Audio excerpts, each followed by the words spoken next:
ओम नमो भगवते वासुदेवाय। ओम नमो भगवते वासुदेवाय। ओम नमो भगवते वासुदेवाय।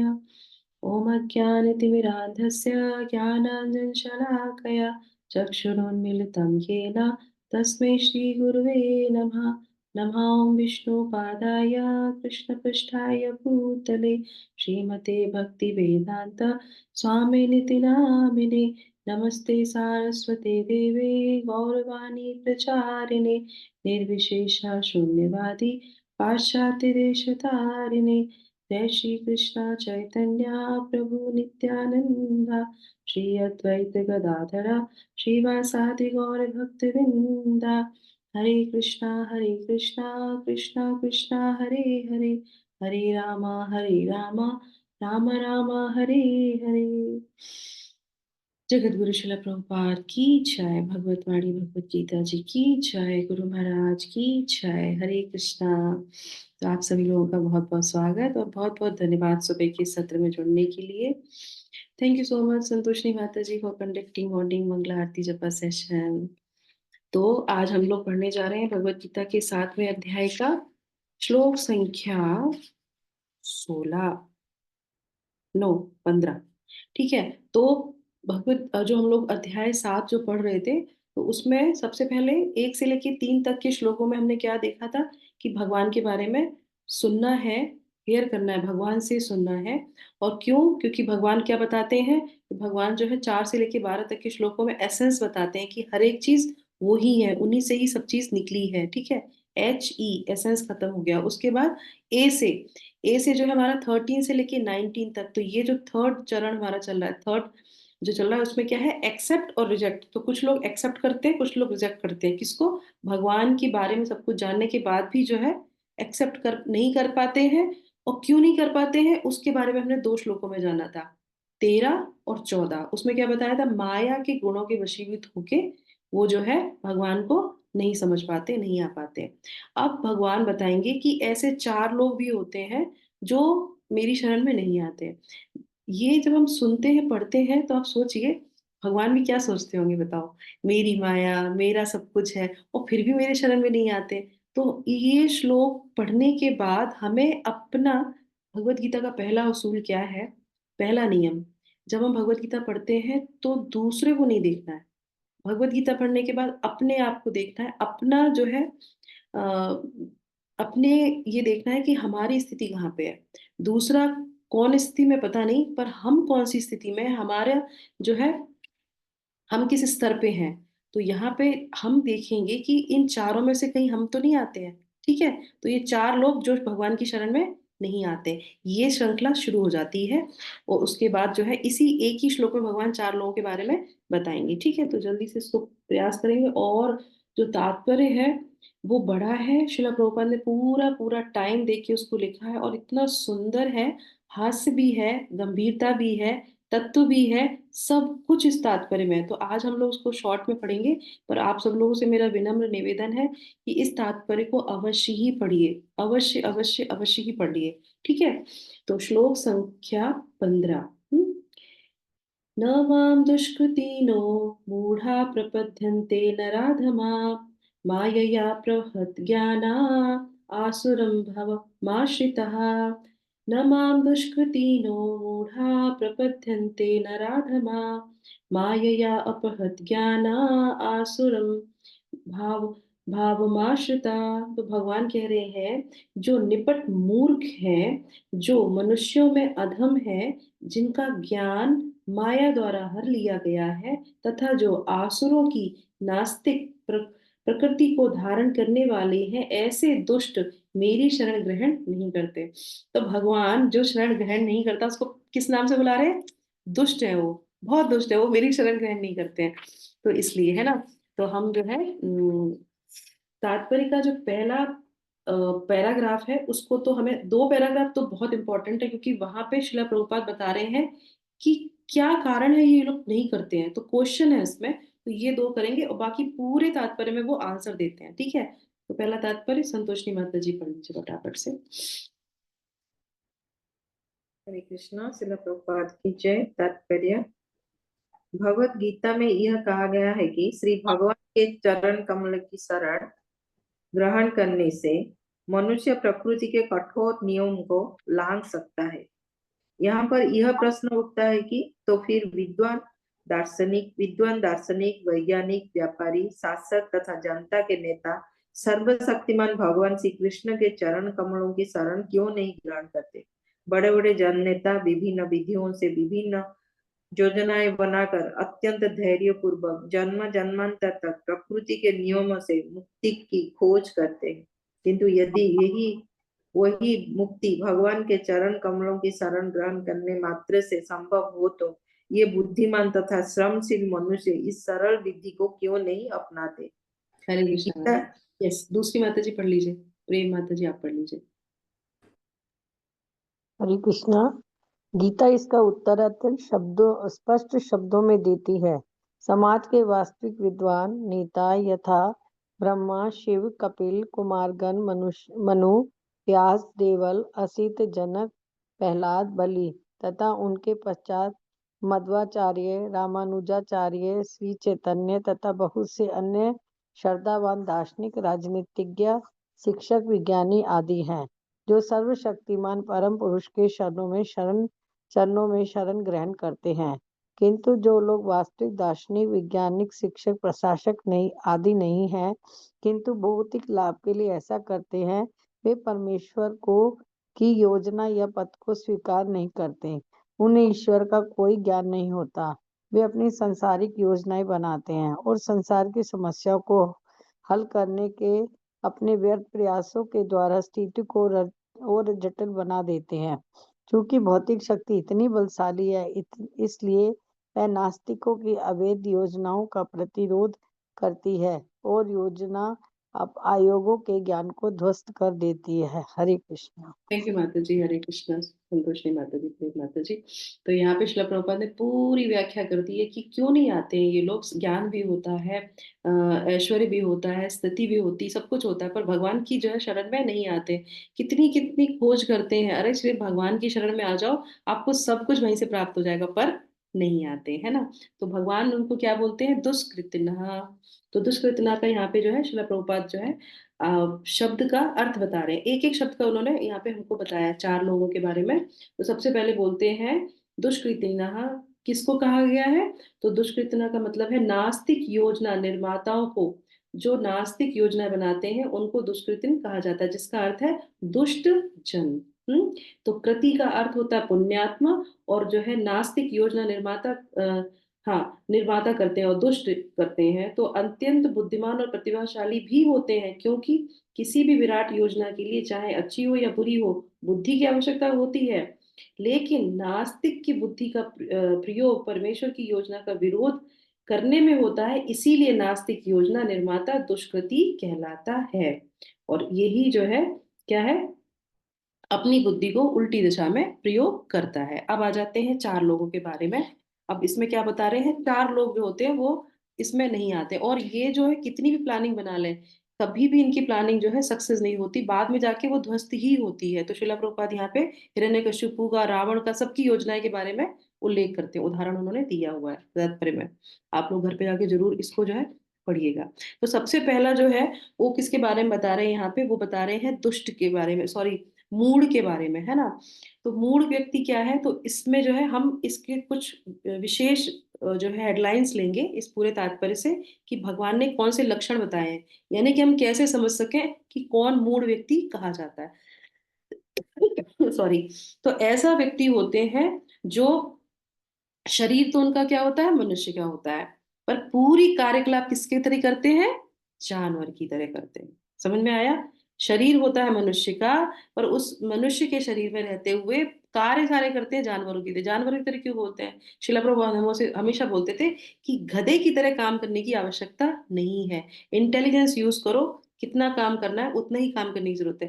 पूरा दिन जो है व्यर्थ में जो है नहीं करना चाहिए। एक इसी के संबंध में एक स्टोरी सुनाती हूँ मैं आपको, कि किस तरीके से जो है हम इन सब चीजों में आसक्ति में लग जाते हैं। तो एक बार एक गधा होता है ना, गधे के बारे में शिला प्रभुपाद ने बताया इसलिए मैं बोल रही हूँ।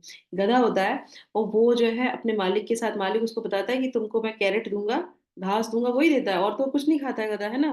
कोई पनीर की सब्जी तो उसको मिलने वाली नहीं होती है। वो जाता है उसके साथ साथ धोबी घाट पे।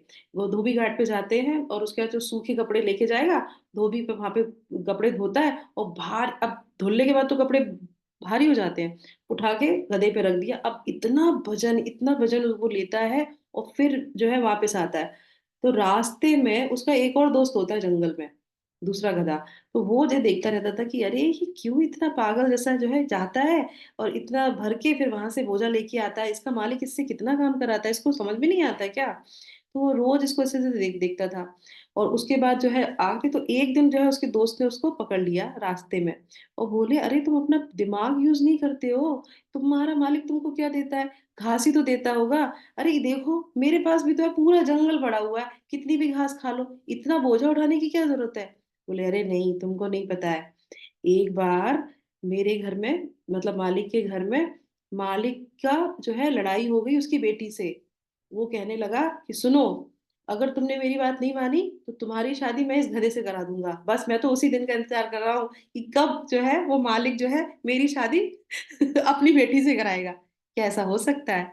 करा देगा? वो नहीं कराएगा। तो हम भी जो है ऐसे ही हैं, मतलब मूड व्यक्ति ऐसे ही है, वो सोचते हैं हमें ये मिल जाएगा, हमें वो मिल जाएगा, और पूरा जीवन वो जो है गधे की तरह काम में लगे रहते हैं। तो माया उनको पूरी तरीके से घुमाती रहती है। तो यहाँ पे शिला प्रभुपाद बोलते हैं, अब लक्षण हम इसमें से देख लेते हैं कि लक्षण क्या क्या है।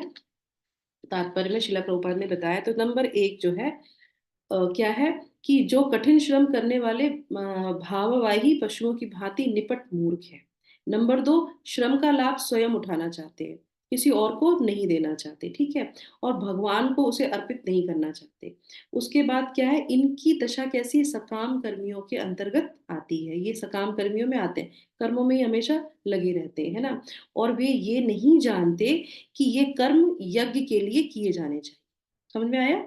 वो ये नहीं जानते कि ये जो हम मेहनत कर रहे हैं किसके लिए करनी चाहिए। मेहनत तो करो, भगवत गीता में नहीं कहा कि मेहनत नहीं करना है, यहाँ पे शिला प्रभुपाद बताते हैं, पर मेहनत करनी है तो भगवान के लिए करनी है, किसी और चीज के लिए नहीं, यज्ञ के लिए करना चाहिए। उसके बाद इंद्रिय इंद्रियों को, हाँ, और उसके बाद भौतिक लाभ ही जीवन का सब कुछ होता है इनके लिए, ठीक है, दूसरा पॉइंट। उसके बाद है इंद्रियों को सुख देने वाले समाचारों को निरंतर सुनता रहता है। अब इंद्रियों को सुख देने वाले समाचार, है ना, कुछ लोग जाके टॉयलेट में घंटों घंटों न्यूज़पेपर पढ़ते हैं, उनकी वो इसी कैटेगरी में आते हैं। न्यूज़पेपर पढ़ने के लिए टाइम है, मैगजीन पढ़ने के लिए टाइम है, टीवी 4 घंटे देखने के लिए है, अगर बोलते हैं भगवत गीता की क्लास में आ जाओ तो कहेंगे नहीं, हम नहीं आएंगे, है ना। तो ये उस कैटेगरी में आते हैं। और शिला प्रभुपाद क्या कहते हैं, संसार को गतिशील बनाने वाली शाश्वत जीवन शक्ति यानी कि प्राण के विषय में सुनने में तनिक भी समय नहीं लगाते, ठीक है। तो ये लक्षण होते हैं मूड व्यक्ति के, ठीक है। अब आ जाते हैं दूसरी कैटेगरी पे। दूसरी कैटेगरी में है दुष्कृति नराधम, अर्थात अधम व्यक्ति कहलाता है। मतलब नर में जो सबसे लोअर है, नर मतलब मनुष्य, और अधम माने सबसे नीचा। तो मूड से ज्यादा किसकी, इसकी जो है स्थिति नीचे की है, सेकंड कैटेगरी में नीचे, मतलब और भी नीचे आ गया, ये नराधम हो गया। क्यों हो गया ये? क्योंकि ये क्या करता है, ये है, इसके लक्षण क्या है, इसके लक्षण है कि ये जो है इस इतनी सारी 84 लाख योनियां हैं, जैसे शिला प्रभुपाद इसमें बताते हैं, उसमें जो है मनुष्यों की जो है 4 लाख योनियां हैं, उन सब में जो है ये अधम में ही आते हैं। क्यों आते हैं? क्योंकि इनको जो है राजनीतिक, धार्मिक, इन सब के बारे में सुनने को अच्छा लगता है, ठीक है। पर ये क्या करते हैं, ये भगवान के बारे में, मतलब धर्म ईश्वर विहीन नहीं होता, इसलिए धर्म के प्रयोजन में परम सत्य तथा उसके साथ मनुष्य के संबंध को जानना, मतलब कि भगवान के बारे में सुनने को, और सत्य जो भगवान परम सत्य है उसके बारे में जरा सा भी वो जो है सुनना पसंद नहीं करते। और क्या कहते थे, जैसे मान लीजिए अंतर दोनों में क्या है, उसको तो अवसर ही नहीं मिलता क्योंकि वो पूरा टाइम गधे की तरह लगा रहता है। ये जो नराधम है इनको अवसर दिया जाता है, इनको दिया जाता है कि आप हरिनाम लीजिए, आप भगवत गीता पढ़िए, पर ये क्या कहते हैं कि हमारे पास टाइम नहीं है और हम इसको पढ़ना ही नहीं चाहते। तो इनमें, नराधम में और मूड में यही अंतर आता है। मतलब अवसर आया और फिर भी आप नहीं कर रहे हो, तो आप क्या हो, मनुष्यों में आप सबसे लोअर कैटेगरी में आ जाते हो। जिसको, अब जिस मूर्ख को पता ही नहीं है कि भगवत गीता पढ़नी है, तो वो अलग ही बात है, वो तो न्यूज़पेपर ही पढ़ेगा। पर जिसको पता है कि भगवत गीता में लिखा है कि हमको ये पढ़ना चाहिए, फिर भी वो नहीं पढ़ रहा, वो नराधम की कैटेगरी में आ जाता है। ठीक है, इसके बाद आ जाते हैं यहाँ पे, अब इसके इनके जो है यहाँ पे बहुत अच्छा शिला प्रभुपाद ने बताया है। हमारे लिए एक बहुत अच्छा मैसेज इसमें देते हैं शिला प्रभुपाद।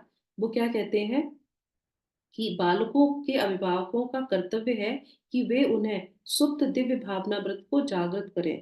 ठीक है, तो हम और जो है ईश भावनामृत को जागृत करने के उद्देश्य से 10 शुद्ध संस्कारों का विधान है जो धर्म का पथ प्रदर्शन करते हैं, किंतु अब विश्व में किसी भी भाग में इसी विधि की दृढ़ता पूर्वक पालन नहीं होता। तो कहने का मतलब क्या है कि ये जो संस्कार जो बताए जाते हैं शास्त्रों में, ये इसीलिए बताए जाते हैं कि जैसे कि आपका जो है जब बच्चा पैदा होता है, नामकरण संस्कार होता है, उसके बाद उनकी शिक्षा होती है, तो उनको शिक्षा दी जाती है, तो वो भी एक संस्कार होता है। तो उसमें शिक्षा में क्या सिखाया जाता है, एबीसीडी नहीं सिखाई जाती है, उसमें जो है शास्त्रों को वो पढ़ेंगे। उनकी जो है संस्कार इसीलिए किया जाता है कि शास्त्रों को पढ़ना, तो ये अवसर उनको दिया जाता है कि आप उनको पढ़ें। और जो इस अवसर का उपयोग नहीं करता वो नराधम में आ जाता है। तो हमारे लिए क्या है, हमें अपने बच्चों को शास्त्रों की शिक्षा सॉरी अवश्य देनी चाहिए। सॉरी। अब आ जाते हैं यहाँ पे सबसे लास्ट में, चैतन्य महाप्रभु ने भागवत धर्म का प्रवर्तन करते हुए संस्तुति की है कि लोग विनीत भाव से भगवान के संदेश को सुने। इस संदेश का सार भगवत गीता है। ये यहाँ पे कंफर्म किया जा रहा है कि विनीत भाव से श्रवण करने मात्र से अधम मनुष्य का उद्धार हो सकता है, किंतु दुर्भाग्यवश वे इस संदेश को सुनने तक नहीं चाहते। परमेश्वर की इच्छा से के प्रति समर्पण करना तो दूर रहा, ये नराधम मनुष्य के प्रधान कर्तव्य की डटकर उपेक्षा करते हैं, सुनते भी नहीं है और उसकी उपेक्षा भी करते हैं। तो ये आ गए नराधम के जो है कैटेगरी में। ठीक है, अब आ जाते हैं थर्ड वाला। माता जी थर्ड वाला फर्स्ट पैराग्राफ आप पढ़ दीजिए, मुझे थोड़ा सा थ्रोट में दिक्कत हो रही है। हरे कृष्णा। दुष्कृतियों की तीसरी श्रेणी माया पौहृत ज्ञानाः मायया पौहृत ज्ञानाः की है, अर्थात ऐसे व्यक्तियों की जिनका प्रकांड ज्ञान माया के प्रभाव से शून्य हो चुका है। ये अधिकांशतः बुद्धिमान व्यक्ति है, यथा महान दार्शनिक, कवि, साहित्यकार, वैज्ञानिक आदि, किंतु माया इन्हें भ्रांत कर देती है, जिसके यस मैम, कारण ये परमेश्वर की अवज्ञा करते अज्ञात करते हैं। अब इनकी कैटेगरी उस नराधम से भी नीचे है। तो पहले वाले को अवसर नहीं मिलता, दूसरे वाले को अवसर मिलता है और वो उसको छोड़ देता है। अब ये तीसरा वाला, ये क्या है, ये माया या अपहत ज्ञाना, मतलब क्या करते हैं ये और शिला प्रभुपाद क्या बता रहे हैं, ये बहुत बड़ी संख्या में होते हैं। इनकी संख्या और भी ज्यादा है, मूड की कम, उसके बाद नराधम की उससे थोड़ी ज्यादा, और इनकी तो और भी ज्यादा। क्यों, इनके लक्षण क्या है, इनके लक्षण ये है कि ये क्या करते हैं, ये जो है गीता में अत्यंत सीधी सरल भाषा में बताया गया है कि भगवान कृष्ण ही जो है सर्वोपरि है। ठीक है, अब उसके बाद जो है सब कुछ इसमें दिया गया है, पर ये क्या करते हैं, ये सारे कथनों को जानने के बाद, पढ़ने के बाद, मतलब ज्ञान भी है इनके पास, पढ़ते हैं, उसके बाद भी क्या करते हैं, ये जो है माया के उससे जो है भगवान का उपहास करते हैं। पढ़ने के बाद भी कृष्ण को जो है सर्वोपरि नहीं मानते हैं। भगवत गीता पढ़ने पर भी भगवान कृष्ण को नहीं मानते, ये सबसे बड़े अपराधी हैं। और उसके बाद उनका उपहास करते हैं और उनको एक सामान्य मनुष्य समझते हैं। ठीक है, और वह ये नहीं जानते कि भाग्यशाली मानव जीवन श्री भगवान की दिव्य शाश्वत रूप के अनुरूप ही रचा गया है। मतलब कोई ये व्यक्ति बोलता है ना कि देखो, हम जो है भगवान जो है देखो हमारे जैसे ही तो लगते हैं। उनकी सोच क्या होती है, भगवान हमारे जैसे ही तो है, दो हाथ हैं, दो पैर हैं, दो मुख है, मतलब मुख है, ऐसे ही बोलते हैं, ऐसी लीलाएं करते हैं, नॉर्मल व्यक्ति तो है। भगवान को त्रिशूल वो लग गया, बाण लग गया, भगवान मर गए, है ना, भगवान थोड़ी ना थे, वो तो सैंपल इंसान थे नहीं। हम जो बने हुए हैं वो भगवान के जैसे बने हैं। हमारा जो शरीर बनाया गया है, दो हाथ पैर जो बनाए गए हैं, वो भगवान की तरह बनाए, ना कि हम भगवान भगवान हमारे जैसे हैं, नहीं। हमको भगवान का रूप दिया गया है। तो इसीलिए, पर उनको ये सब जानने के बाद भी वो इसको एक्सेप्ट नहीं करते, ठीक है। और उसके बाद जो है क्या बोल रहे हैं कि मायाग्रस्त व्याख्याकार ना तो स्वयं भगवान कृष्ण के चरणों की शरण में जाते हैं और अन्यों को इस सिद्धांत का पालन करने के लिए भी शिक्षा देते हैं। तो खुद भी मायाग्रस्त रहते हैं और दूसरों को भी बोलते हैं कि भगवान जैसी कोई चीज नहीं होती है, उनका कोई रूप नहीं होता, होते तो इंसान जैसे ही है, नॉर्मल है, सब सब भगवान है, सब भगवान है, जो भी मानो सब भगवान है। तो इस तरीके से तो ये और भी लोअर कैटेगरी के हो गए, और भगवान इनको क्या बुला रहे हैं, दुष्ट बता रहे हैं कि तुम दुष्ट हो, ऐसे लोग दुष्ट होते हैं। अब आ जाते हैं चौथे वाले में। चौथे वाले में क्या बताया है कि दुष्कृतिनों की चौथी श्रेणी आसुरिम भावामिश्रता, जिससे अर्थात आसुरी सिद्धांत वालों की है। अब ये हो गए बिल्कुल ही जो है आसुरी स्वभाव वाले। आसुरी स्वभाव का मतलब क्या होता है, ये आसुरी सिद्धांत का पालन करते हैं। सिद्धांत का पालन मतलब क्या होता है कि कोई भी सिद्धांत का पालन नहीं करना, मतलब किसी भी शास्त्र सिद्धांत से कोई इनका लेना देना नहीं होता है। और क्या करते हैं, ये भगवान के विरोधी बन जाते हैं। तो चौथी कैटेगरी क्या हो गई, एक तो हो गई उपहास करने वाली, ठीक है, और ये हो गई ये बिल्कुल भगवान के विरुद्ध होते हैं, बिल्कुल अपोजिट उनकी बात करते हैं। अब इसका उदाहरण जो है बहुत अच्छा आता है कि शिला प्रभुपाद यहाँ पे लिखते हैं कि नास्तिक श्री भगवान के द्वेषवश अपनी बुद्धि से कल्पित अनेक अवैध अवतारों को प्रस्तुत करते हैं। और ऐसे लोग जिनके जीवन में एकमात्र उद्देश्य भगवान को नकारना है, श्री कृष्ण के चरण कमलों में वे कभी भी शरणागत नहीं हो सकते। तो जो भी बहुत अच्छा व्यक्ति है, उसमें सारे अच्छे गुण हैं, पर अगर वो भगवान को स्वीकार नहीं करता, नास्तिक नास्तिक ही रहता है, वो कभी भी अच्छा नहीं हो सकता। क्यों? क्योंकि भगवान उसको बोल रहे हैं कि जो व्यक्ति भगवान को स्वीकार नहीं करता वो अच्छा नहीं है। तो प्रयास करना चाहिए कि जो है कोई भी व्यक्ति अगर भगवान को नहीं मान रहा, तो कोशिश करनी चाहिए कि उसको कैसे भी एन केन प्रकारण करके उसको समझाना चाहिए कि नहीं, भगवान है, भगवान की सृष्टि है, भगवान से ही सब कुछ चला जा रहा है। नहीं तो उसके कितने जन्म उसको लग जाएंगे इस प्रवृत्ति से बाहर आने के लिए। तो इसी से एग्जाम्पल जो है मैं आपको यहाँ पे देती हूँ। बहुत अच्छा एग्जाम्पल है श्रीला प्रभुपाद की लीलामृता में, जो है ये उदाहरण आता है।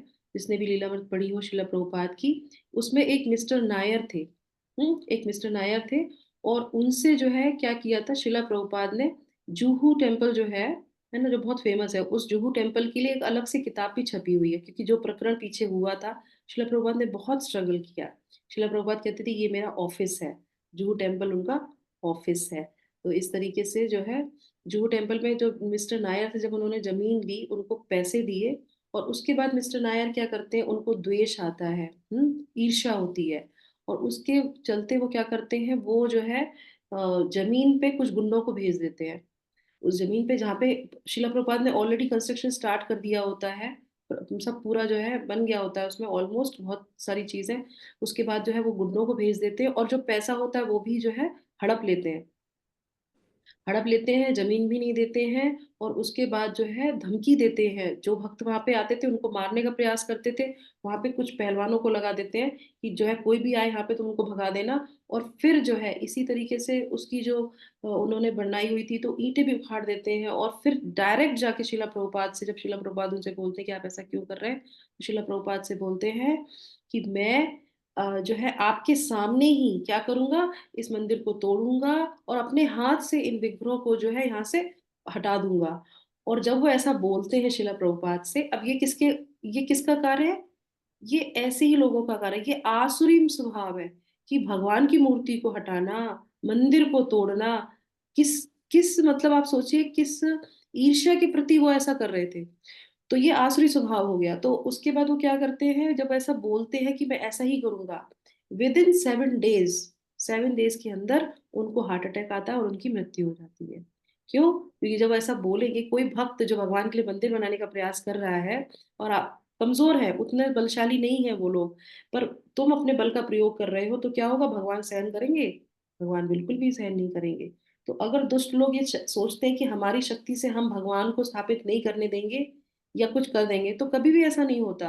भगवान अपनी शक्ति से दिखा देते हैं कि मेरी शक्ति है और मैं वहां पे उपस्थित रहता हूँ अपने भक्तों का सहयोग करने के लिए। तो कल हम लोग जब पढ़ रहे थे कि अवश्य रक्षवे कृष्णा, तो शरणागत की पहली जो है नियम क्या होता है कि भक्त को पूरी तरीके से पता होता है कि भगवान मेरी रक्षा करेंगे, चाहे कुछ भी हो, एन केन प्रकार भगवान सब कुछ टेक केयर करने वाले, और भगवान करते भी हैं। और जैसे ही वो नायक खत्म हो जाते हैं और उसके बाद सबको पता चलता है कि देखो उसने कितना बड़ा अपराध किया, और वो वहीं पे तुरंत उसी जो है वीक में उसकी डेथ हो जाती है और वो कुछ भी नहीं कर पाता है। तो इस तरीके से दूसरा शिला प्रभुपाद का बहुत अच्छा एक शिला प्रभुपाद की श्रीमद् भागवतम से एक और उदाहरण आता है दुष्ट लोगों का, जिसमें कि 7वें स्कंद के 8वें अध्याय में आता है, किसका? हिरण्यकशिपु का। करेक्ट।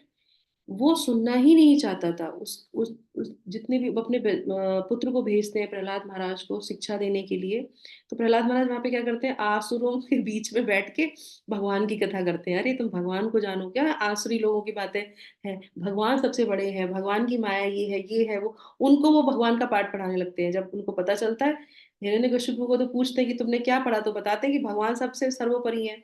अच्छा, एक चीज इससे मुझे याद आई, ये जो है ना, ये आप लोग होमवर्क कर लीजिए, है ना, इसको ले लीजिए।